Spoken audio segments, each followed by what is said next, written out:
Hello everyone, how you doing? So a few days ago we talked about Hel or Hela and the Midgard serpent Jormungandr, and I thought we might as well go right to the third of the bunch and talk about Fenrir, the Norse wolf of Ragnarok.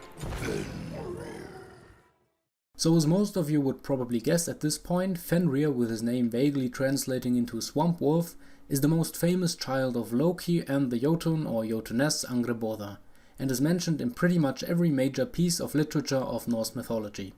Fenrir is the most prominent player in Ragnarok, that being the end of world of gods and men in Norse mythology, and the most powerful of the three children of Loki.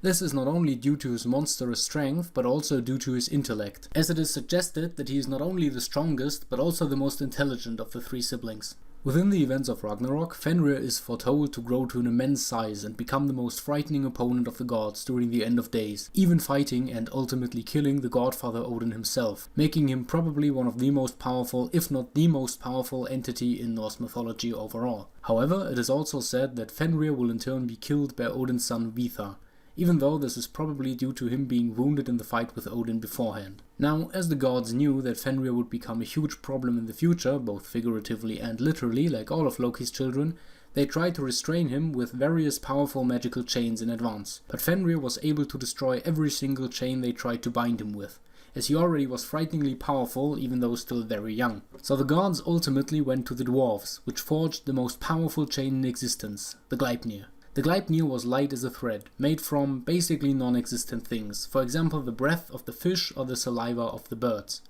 However, as Fenrir saw it, he was very skeptical of the chain, and even though the gods mocked him for being afraid of such a little thread, he insisted that one of them puts their hands in his mouth, and only after Tyr, the god of righteousness and justice, laid his hand in the maw of the terrifying beast, he agreed to test his strength on the chain. The Gleipnir was of course too powerful for him to destroy, and as the gods refused to free him from it, he effortlessly bit off Tyr's hand, which the gods thought was a worthy sacrifice if it meant that Fenrir was being restrained forever. However, since Fenrir is forever growing larger and stronger, he will one day even destroy the Gleipnir, initiating the end of the world, Ragnarok.